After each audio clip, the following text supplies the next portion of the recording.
ওরা আমায় এভাবে মারলো কেন মা? আমি তো ওদের কোনো ক্ষতি করিনি। আমি তো রোজ যেমন ডিউটিতে যাই সেই রকমই ডিউটিতে গিয়েছিলাম। কিন্তু আমি তো জানতাম না যে আজই হবে আমার শেষ রাত। আমি তো আমার জুনিয়রদের সাথে গল্প করতে করতে রাতের খাবারটা খেয়েছিলাম। জানো মা, অনলাইন থেকে অর্ডার করে আনিয়েছিলাম আমার প্রিয় খাবারটা। ওটাই আজ খেয়েছিলাম সবাই মিলে মজা করে। তখন যদি বুঝতাম এটাই আমার শেষ খাওয়া, এটাই শেষ আড্ডা দেওয়া সবার সাথে। ডিউটির বাঁধনে আমি যখন ক্লান্ত হয়ে গেলাম, আমার চোখ দুটো ঘুমে বন্ধ হয়ে যাচ্ছিল, একটু শরীরের ক্লান্তি মেটাতে জিরোতে গেলাম। তখনও বুঝিনি আমি সারা জীবনের মতো বিশ্রামে চলে যাব। তখন ভোর রাত, আমি ওয়ার্ডে একা। ভোরের শীতল বাতাস আমার একটু লাগতে আমি লাল চাদরটা ঢাকা দিয়ে শুধু একটু চোখ বন্ধ করেছিলাম। সেই সময়ের অপেক্ষায় ছিল ওরা, আমার সাথে ওরা। ছি ছি মা, জানো আমার খুব কষ্ট হচ্ছিল। আমি অনেকবার বারণ করেছিলাম, চিৎকার করেছিলাম, বাঁচাও বাঁচাও বাঁচাও, আমাকে বাঁচাও।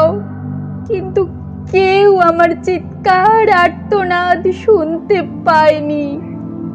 জানো মা, ওরা আমার সাথে পশুর থেকেও বিচ্ছিরি ব্যবহার করতে লাগলো, খেলতে লাগলো আমার সমস্ত শরীরটা নিয়ে। আমি ওদের পায়ে পড়ে গেলাম। আমি এটাও বললাম, আমাকে ছেড়ে দাও, দয়া করে আমাকে ছেড়ে দাও, আমি কাউকে কিছু বলবো না, আমাকে ছেড়ে দাও, আমাকে যেতে দাও। কিন্তু ওরা আমার কোনো কথাই শুনলো না। কিন্তু ওরা আর আমায় তোমার কাছে যাবার সুযোগ দিল না, তোমার কোলে মাথা রাখতে দিল না। শেষবারের মতো তোমাকে, বাবাকে দেখার সুযোগটাও দিল না। বাবার স্বপ্নের রাজকন্যাকে বড় ডাক্তার হওয়ার কাহিনীটা সত্য করতে। জানো মা, ওরা নিজেদের সর্বশক্তি দিয়ে আমার গলা চেপে ধরলো। আমি অনেক চেষ্টা করেছিলাম বাঁচার, কিন্তু আজ হয়তো স্বয়ং ভগবানও চাননি আমি বেঁচে থাকি।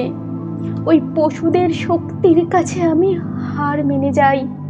আমার গলার হাড় ভেঙে দেয় ওরা আমাকে ওইভাবে ফেলে রেখে চলে যায় বিভস্ত্রভাবে।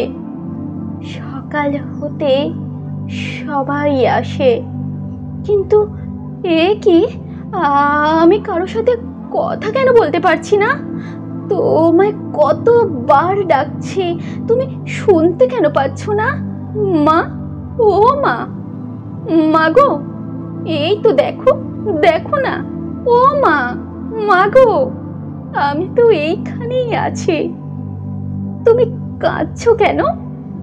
কি হয়েছে তোমার? ও মা, মা গো। দেখি মা সামনে একটা লাশের দিকে তাকিয়ে হাউ মাউ করে কাঁদছে। লাশটার মুখ দেখতে পেয়ে আমিও শিহরে উঠি। এ কি, এটা তো আমারই নিথর দেহ। আমি কি তবে মারা গেছি? আমিও কাঁদতে শুরু করলাম। সবাই তোমরা মৃত্যুর শোকে শোকাহত। সারা পৃথিবী আমার মৃত্যুর ঘটনা জেনে গেছে, সবাই বিদ্রোহ করছে। কিন্তু আমি আমার নিথর দেহের দিকে তাকিয়ে রইলাম।